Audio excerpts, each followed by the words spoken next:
Welcome, faithful BMDers, to another edition of Zen Masters preseason BMD Power Rankings.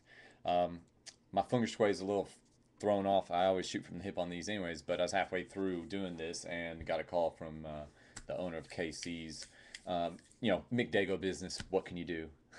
Anyways, all right, so we've made it to number 7 on this list, and number 7 is on the brink of a playoff team. Still not a playoff team, because I think we got 6 that make the playoffs. So on the brink, and I will say this: 7, 8, and 9 could almost be interchangeable. They're all equally stupid. Um, so let's start without further ado. Coming in at number 7, Glavonius but Funkenstein. That's right. Um, and only reason he's here, he probably would have been even higher, except for the move he made. I was not a fan of this draft move, Glove. Sorry, brother, but I just wasn't. You traded away Andy Dalton and I forget his name every time. What is it? Where is it? Was it Jackson? Yeah, Andy Dalton and Vincent Jackson for RG3. You traded him to Kai Bashians. Your reasoning, though, behind it was because couldn't wait around for Dalton to develop. That's what I was told. Now, my question is, though, aren't you going to have to wait around for RG3 to develop? And really, did you have to wait for Dalton to develop? He did all right. I don't know where he ranked, but he did okay. I don't know. I'm not so sold on that because you lost the number one wide receiver, and what did you really gain for the immediate future? Now RG3 is expected to be a beast, and I agree with that. I think he's going to be pretty freaking good. However, I think with the combined points, because you would always start Jackson anyways, I think you ended up losing points in the long run. But hey, you never know, man. We'll see what happens. So quarterbacks, you got Mark Sanchez in there right now. He's pretty horrible, but new offensive coordinator. He's being pushed by Tebow. Maybe we'll see something happen. Ryan Mallett for way in the future. He may turn into something. He may be nothing. Mm. And of course, RG3. Running backs, you're hurting a little bit, man, simply due to age and injuries. You've got Ahmad Bradshaw, who has been pretty consistent, but injuries plagued him a little bit. And I don't like the fact that New York drafted a running back who is essentially the same skill set as Ahmad Bradshaw. If they had brought in like a bruiser or something like they had in Brandon Jacobs, I wouldn't be as concerned. But being essentially the same skill set really worries me. DeLone Carter, I'm not high on at all. Alex Green, I think can have some value, but I'm not super high on. Tim Hightower, apparently Washington's high on because they brought him back, so you may get some receptions there. And unfortunately for you, excuse me, Tim Hightower may be one of your starters. Bernard Pierce, actually like his value there in Baltimore. Ray Rice ain't going to play forever. I think they liked his skill set. Bilal Powell, no. Stephen Ridley, I think they're liking Shane Vern there. Wait, no, Ridley. Actually, it's either Vereen or Ridley. I can't remember which one they like. Maybe it's Ridley. So he may have some value there.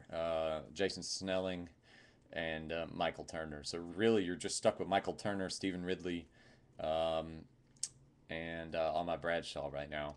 Wide receivers, you used to have Vincent Jackson, but now your cornerstone is Jordy Nelson and Hakeem Nicks. I think the injury hurts Hakeem Nicks a little bit, but I think he'll be all right. I'm not too concerned about it. Jerome Simpson, when he comes back from his suspension, I think he has a 4-game suspension. However, uh, the problem with that is my boy. I hope Greg Childs is going to take control of that, and we'll see what happens. I'm hoping he takes control. Sorry, I got a text and it's Steve. I think he just made a post in the BMD or in the Facebook saying that the number 7 does not exist. Well, Steve, I'm doing it right now. Hang in there, buddy. Um, let's get back to it. Braylon Edwards isn't even on a team. You drafted Michael Floyd. Now, Michael Floyd, I think, is going to have a lot of value. I think he can have essentially the same value that Anquan Bolden had in Arizona. So I think you're doing better at wide receiver than it looks initially. So you got and Robert Meacham in San Diego. So you are probably going to be in the same boat as somewhat of the same boat as Nabs and a couple other teams where you're going to most likely be starting 3 to 4 wide receivers. But I'm going to be doing the same as well. So I won't be hating too much on that. I'll be starting 3 wide receivers throughout most of the season. Tight end's doing really good at tight end. Tony Aoki, he's supposed to be coming back. Vernon Davis, he's starting to put it together. Physically, he's unmatched almost with speed and strength. And then Ed Dickerson, he's all right. Defensive line took a huge hit with Terrell Suggs getting hurt, didn't it? Calais Campbell, I wish I had held on to him. He was on and off the Zen Master roster for quite some time. And your linebackers, you drafted Levante David. You also scraped up my my only franchise player I've ever had, man, old London Fletcher, an original Zen Master.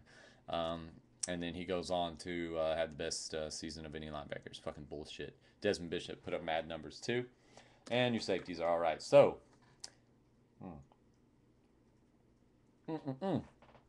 sleepy time tea. So, number 7, brother. My advice again, this will be charged. I will start charging for this advice once the season starts, but my advice is to probably stay put. I don't know that I'd make any trades and get raped. Probably stay put. See what you can do in the draft. If you're looking pretty good throughout the season and it looks like you will make the playoffs, then maybe you can make a trade or something. But as I feel you will not be making the playoffs, I wouldn't trade away any of my draft picks. Personal opinion there. Other than that, quit being a little baby. Man up and take responsibility for your team, and maybe you'll make the playoffs. Outside of that, I don't have much more advice for you. You're in a division that is very winnable. The North is one of the only divisions where it seems like there's a lot of turnover. It's kind of like the NFC South, actually. Seems like a different person wins that every year. So, good luck to you. And yeah, that's about it. I'm going to move on to number 6 now. So, fuck y'all and see y'all later.